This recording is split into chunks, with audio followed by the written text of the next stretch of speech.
is Shah, and I'm a second-year PhD student here at the University of Manchester. And my research is on Islamic feminism and the portrayal of the historical Muslim female on screen. And today I'm going to try and discuss just a little bit on Muslim Women's Agency and the dissemination of research. And because I've got a few slides, I might have to breeze through those. So if you want to know anything more about my presentation, there is some handouts here.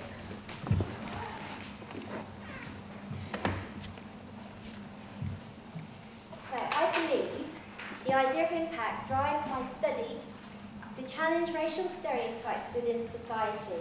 This project focuses upon the recent representations of Muslim women, which Jawad and Ben address. Muslim women form a highly diverse and complex group, and assumptions about them are often ill-conceived, misinformed, and grossly misrepresented. This is often reflected in images of them, particularly in the West, as oppressed, powerless, and victimised. The voices of Muslim women striving to keep their religious identity in Western contexts are seriously underrepresented within academic research. So in recent years, there has been an increasing interest in Islamic culture as a fundamentalist and sensationalist phenomenon. Conceptions of Islam post 9/11, conducive to the 2006 British debate on the veil, sparked by Jack Straw, has led to scholarly debates on issues of representation. Explicitly, Muslim women scholar activists discuss media coverage, and Western scholarship often view the Muslim woman as an oppressed mute victim that also asserts or implies that Islam itself oppresses women. Consequently, the media's effect on society, creating a national debate, may be viewed as stirring divisions and enhancing the stereotype. A visual alternative just might offer a means to counter such representations. And this is exactly what my project aims to do. The key question driving my inquiry is whether established stereotypes might be subverted, and if so, in what ways and to what effects. As such, the project draws upon Muslim women scholar activism alongside practice as research as a method to investigate the making of meaning regarding visual representations.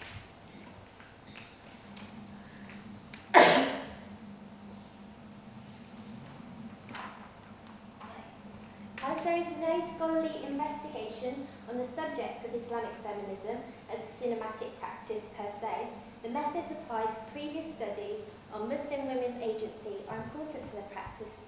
Notably, 3 exemplary scholars, Amina Wadood and her gender-sensitive interpretations of the Quran, Fatima Manersi and her recovery and revival of Muslim women's history, and Major Carr, her critique on Muslim women's representation, ground this project theoretically. What is prominent about these scholars is their activist approach to their research by challenging racial and gender discrimination from within and outside the Muslim community.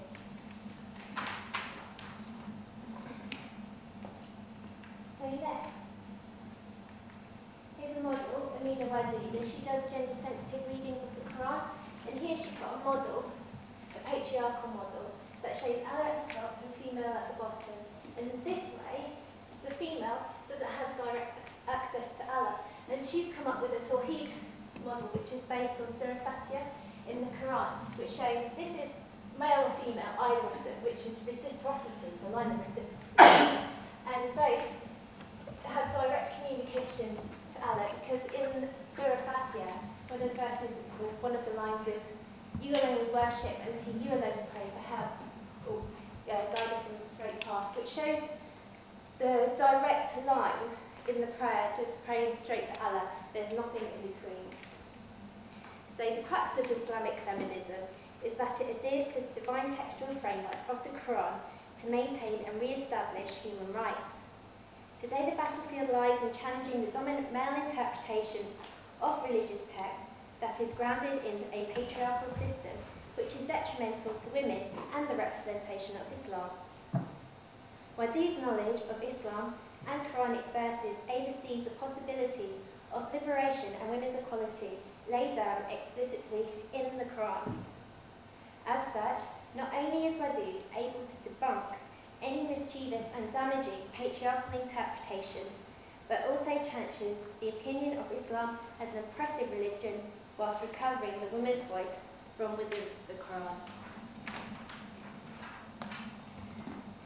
Next is Fatima Manersi, and she also works with gender-sensitive interpretations of religious texts, but her academic strengths also lie in the recovery of historical Muslim women figures from the mists of time. Manersi explains that within Muslim society, leadership is not deemed to be for women. Therefore, Manersi investigates whether or not there is precedent for women to exercise political power. Manersi searches for proof that evidences Muslim women as heads of state, and historical findings create a vast narrative on the Muslim women who have conquered and ruled vast empires. And she is very rich in her writing. So here's a sample, which is very vivid for the way I envisaged my actual practice and animation. In the past, there have been women who have led Muslim states, but they have been rubbed out of official history. Some received the reins of power by inheritance, others had to kill their heirs in order to take power. Many of themselves led battles, inflicted defeats, concluded armistices. Some had confidence in competent viziers, while others counted only on themselves. Each had her own way of treating the people, of rendering justice, and of administering taxes. Some managed to stay a long time on the throne, while others scarcely had the time to settle down. Many died in the manner of the caliphs, either Orthodox, Umayyad, or Abbasid, that is, poisoned or stabbed. Rarely were those who died peacefully in their beds. In terms of impact, Manersi strongly believes to subvert the widespread perspective on the Muslim woman in their own society and in the world at large. Manersi calls for a recovery of historical texts to be translated into various languages and put into mass publication through a variety of media, including visual media, for wider dissemination. Therefore, transmitting evidence of women's agency by a variety of media may enhance the image of the Muslim woman, and hopefully my practice will lend itself to this call. And finally, the third scholar is Major Carr. Major Carr is of a similar view, stating women's texts have to be treated separately and in their entirety to be reintroduced into mainstream to provide a Muslim woman's perspective. At the heart of Carr's work is a concept of the forgotten human being that lies behind such damaging stereotypes. Besides the use of religious and historical texts, Carr also turns to literature, such as poems and stories, to reveal the opinions of male authors from within Western literary tradition. Carr's critique on these texts span across the medieval, Renaissance, Enlightenment and Romanticism eras to evaluate the mobilization and development of the Western narrative on the Muslim woman to what is suggested within today's society. Generally, the texts appear to differ on their portrayal on the Muslim woman, depending on the period in which they were written, representations appearing to be products of specific moments and developments in culture, many of which were created to suit certain political agendas. It is a comment that bodes with post-colonialist feminists, such as American scholar Joan Wallish-Scott, who suggests that the oppressed Muslim woman stereotype has been used to solicit the recent war in Afghanistan.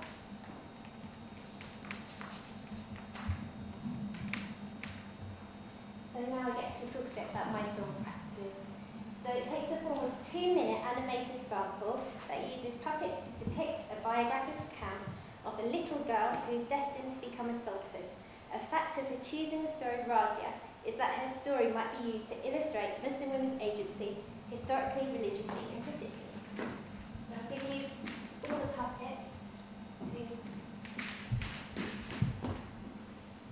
as well. Okay, down the other side.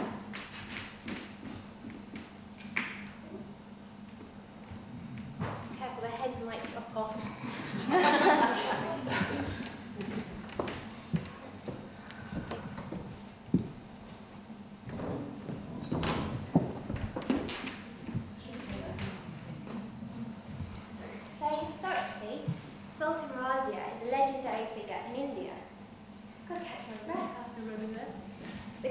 which she resided.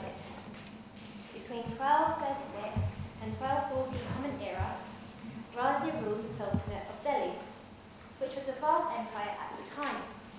She was active in the affairs of state and a great warrior trained in martial arts. However, Razia was to face adversity from the emirs due to gender prejudice. Therefore, gender-sensitive interpretations of religious texts are paramount to illustrate and challenge such prejudices. The real beauty of her story lies in her stance toward people of all gender, castes, races and religions. Razia listened to and acted for the people to create harmony, equal rights and justice for all. Being a lone researcher is the main reason I chose to work with animation. Animation has the option to be set within controlled conditions. Thus, this type of filmmaking practice uses first-hand and hands-on experience to engage with the creation of a practice. Not only is a practice a means to explore the making of meaning, it also serves as a form of analysis. As the film medium is a form of communication between filmmaker and audience, the mise-en-scène offers a means to describe reflexively the filmmaking process. The outcome of the animation might fit with the impact agenda, both socially and politically. The main reason to use practice as research is that the creative practice offers a mode of communication that might appeal to an audience outside of academia, besides the opportunity to have the written word published and the project shared at conferences and symposiums such as this. Sharing research and transferable knowledge between people, the dissemination of research may be exhibited in art galleries, film festivals and broadcast mediums. To share knowledge and understand cultural differences and see people as human beings makes the impact agenda great in theory. Animation is an expressive cine dialect that evokes an attractive way of portraying Muslim women's agency that may appeal to a wider audience.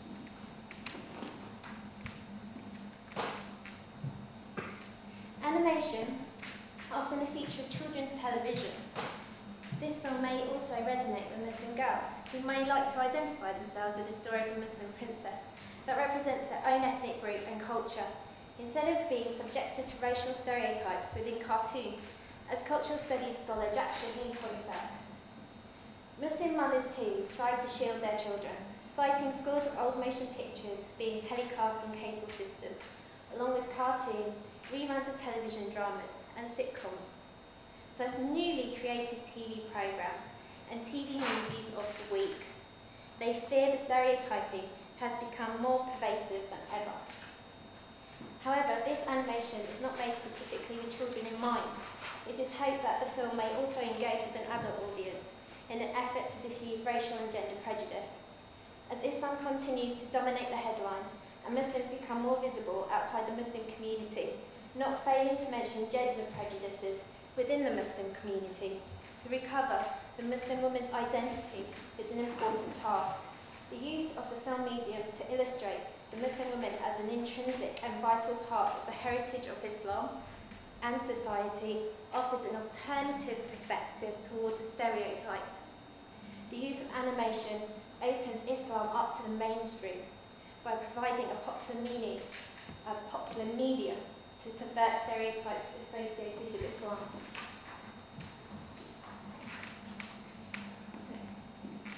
So moving on to the pro-filmic application of the mise-en-scène includes all the elements that comprise a film shot, such as cinematography, lighting, the positioning of props and characters within the set, the choice of decor and costume. A reading may extend to include audio and the use of editing techniques to reveal the underlying message within a film.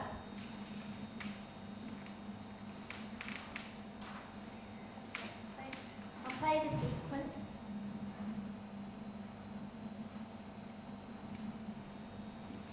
So whilst the sequence is playing, I'll try to explain my intention for the audio.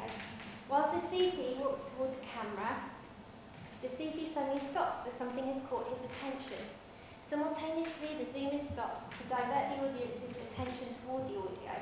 The audio now becomes an integral part of the film's diegesis. The reading of the Quran is to increase in volume as the Sufi walks through. the palace and approaches the lit room. On locating the sound, the Sufi stops outside the door to see who is reading the Quranic verse of Surah Fatiha. Through his own curiosity, the Sufi's performance serves as a guide within the palace to introduce the audience to Razia. And we'll get there soon. The locality of the story may be revealed through the use of aesthetics, specifically the costumes of the puppets and the set. The animation draws upon the ancient and traditional art form of the entertainment in India, being puppet play. Indian puppetry precedes the medieval story of Razia and is an entertainment that continues in India today. Thus, the use of puppets appears to be an appropriate way to tell the story, the timelessness of the technique and the story continuing into today's world.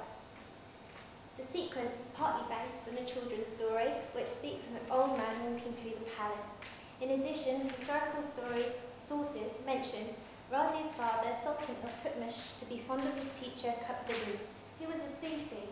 Iltutmish built Qutb Minar, a monumental mosque in honour of his teacher, and it continues to stand in Delhi today. This puppet has been designed to convey a combination of old age and Sufism that suggests this Sufi might be a Sultan Iltutmish's spiritual teacher passing through the palace.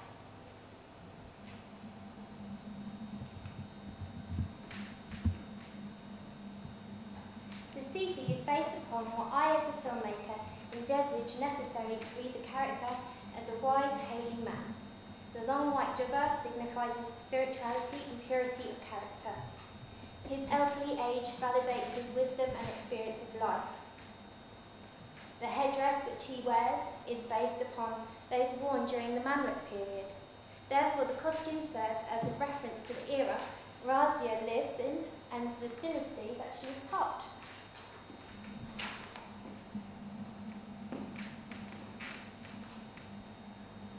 As the camera zooms in to acquaint the audience with Razia, the little girl kicks her legs in the air, displaying childish charm and innocence. The little girl appears to be engrossed in the book she is reading, which is almost as big as she is. Taking a keen interest in enjoying and reading the book is evident by the puppet's position and movement. Camera panning left and above Razia, the camera reveals to the audience what she is reading, and it is the Quran. Due to her relaxed manner, it may be evinced that she has taken the initiative to study and read the Quran for her own interest and pleasure.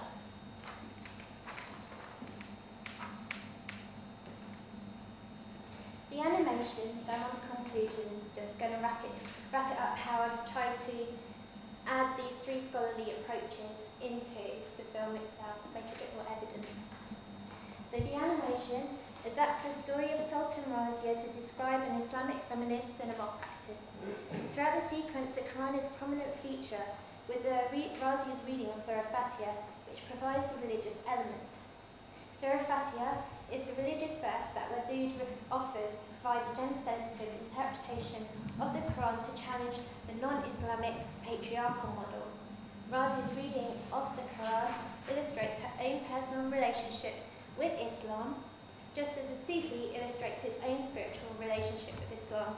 The scene, which I'll explain a bit further, the scene reads against the grain of patriarchal interpretations, but the Sufi does not impose his religious thoughts on the young girl.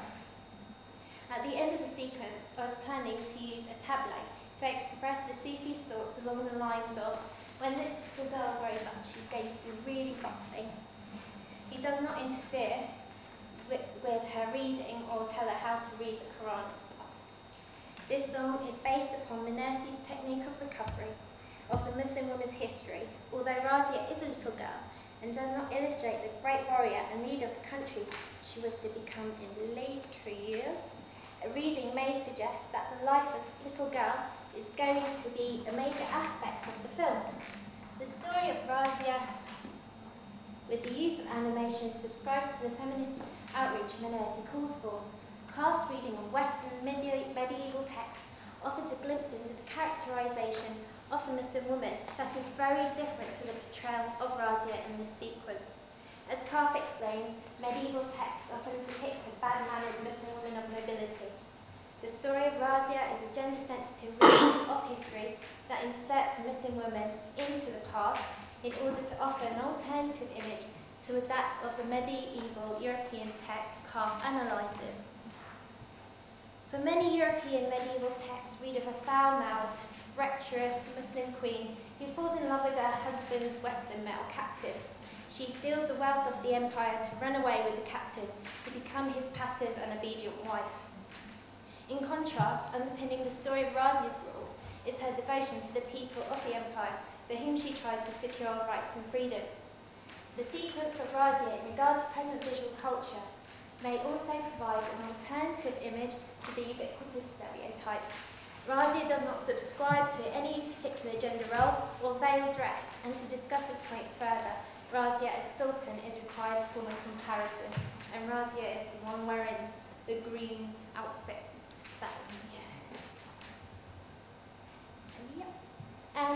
Unveiled Razia illustrates the heterogeneity of the Muslim woman. However, a future aspect of development for the film is towards issues of bathing. Be that as it may, the main point for the development for the film is towards issues. Oh, sorry, I've said that. Be that as it may, the main point for the film and this project is not about whether a Muslim woman wears a veil or not, but the aim is to illustrate that Muslim women have a history and have an agency. Development of this project is geared towards completion of the film, where gender-sensitive hermeneutics are to be a key feature of the arguments posed and their performance.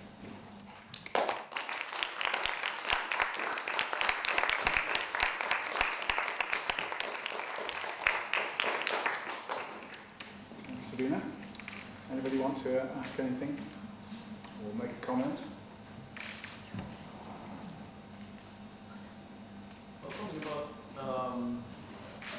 how Arabian Nights fit into this, because that's also about a movement that sort of challenges patriarchal society, but that has sort of been, well, shoved under the carpet in many Islamic countries. Wouldn't that be sort of a more logical starting point? That's considered to be one of the highlights of world literature. But the Arabian Nights, in many of them, is considered to be quite Orientalist fantasy, where it romanticises the East rather than offering a more, it's a romantic version rather than maybe offering a reality. But then there's a problem with this. Am I also offering a kind of fantasy version also? But in that way, I'm trying to insert the woman into history, and where they've often been missed out and often been written by male historical writers. But didn't the same happen in fiction? In fiction? Good, and the Arabian Nights is also sort of Scheherazade tells a story, and it's a collection of stories. But again, it's a whole thing. When I think it's also to do with the period it was written and how it's developed over the period to romanticise and take the East and advertise the East for Western people to go there. And so when many Western people during those times went there, they had this romantic version of the East, and when they went there, they were like, "It's not the Middle East or the East I thought it was." I just want to ask you, that brings up questions of authenticity and a non-authentic representation, And if what you're doing here, I love the project, by the way. I've not seen it kind of this way before. I think it's fantastic. If what you're doing there is trying to recover some sort of authentic Islamic feminism, what is authentic for you in this? Where are you getting that authenticity from? What sources are you getting? What are you drawing on? What are you not drawing? What's left behind in that? Yeah, but for the authenticity, I think the main aim was to try and show they have a rich history and past, and trying to, so I'm using these Muslim scholars. Again, Fatima Nursery, she's a historian, so I'm basing very much of this film on her texts, and again combining Amina Wadud's interpretations of the Quran through Razia and the actions that she does. Sabina, if I can just make a comment for your response. I've heard you present before. It's a very interesting project. And given that today's overall title is Impact, it strikes me that wanting to make an impact is something that drives your interest in this project. Would that be? Yeah, absolutely. It was just, I think I got a bit fired up after the Jack Straw debate going, that's not true, there's like loads of different Muslim women. I mean, yeah, you can go to the train station, they've got heels, they've got makeup, or they can be very humble, and then there's like very serious ones. It's just human beings. They're so, it's not really, I think, I don't know what I'm saying, like correct to say you're a Muslim woman and this is what it is, because it doesn't highlight people as human beings. So in a sort of dreamy sort of sense, where would you hope that the impact of your project might be? I think it's about sharing culture, because if we know more about each other and more about history, that maybe that will bring down the divisions.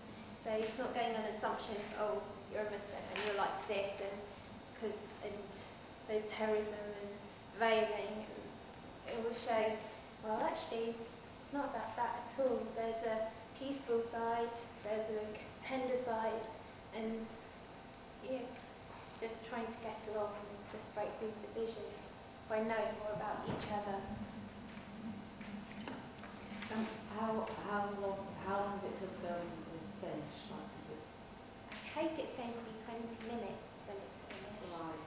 And how much more work have you got to visit? I've currently made a massive set, and it's got a big shadow puppet screen, because all that background I did in Photoshop, and it took ages to manipulate the images. So I've decided to use shadow puppetry and as the background, and have these characters on a stage at the front. Because I'm just sort of thinking about the end product and how that might be used in schools, and the fact that you have got the real puppets and the characters, and I think there's massive scope, talking about sharing and with bigger audiences, using the film as something that you showed in the workshops that involve the characters, and whether, some people moving the characters, some people speaking the voices, taking, using scenes that weren't in the story and that kind of thing. I think there's massive scope for it to be delivered in schools. Do you want to work with anybody on that? Let me know. Outside of this project, I've worked with shadow puppetry in the past, and recently I've just came back from Sri Lanka and using shadow puppets to talk about emotional health issues in post-war Sri Lanka, and dealing with genocide and those cultural divisions which are there. And it was just a way to just express alcoholism and also present it to the community, or how these students actually feel as well. So that's I love just you were talking about the sets. Actually, I've just built the film, but it's gorgeous. But that was all down in Photoshop, is it? that was. That's incredible. What are you actually going to make the sets out of, or what are you making them out of? Well, that's it. I've got pictures in my phone. Maybe I'll show you later. Yeah, there's a massive canvas, and then it's a bit like this, really, and then there's the stage that comes across here, and so you can go behind it, and then you have all your background, all here, trees and stuff in the back. That's how it works. So it's actually a huge civil engineering project as well, isn't it? I've got to thank my dad here.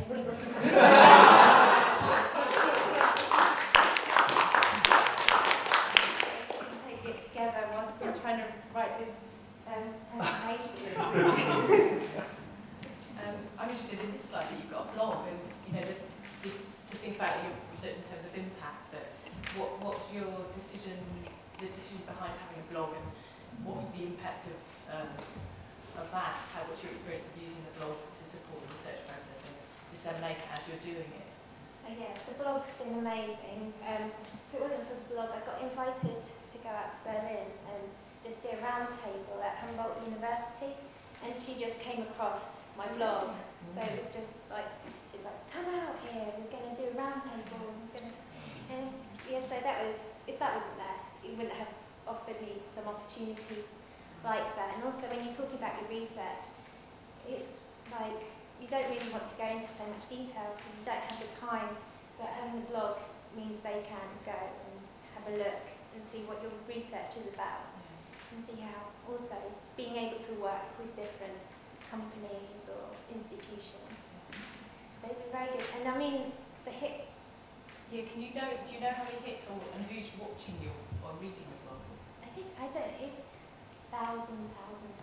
Really? Wow. Over 10,000, I think, around 10,000, maybe. Yeah. You It's start quite to nice blog to- straight away. It's good to upload and just show you, have your pictures there. Yeah.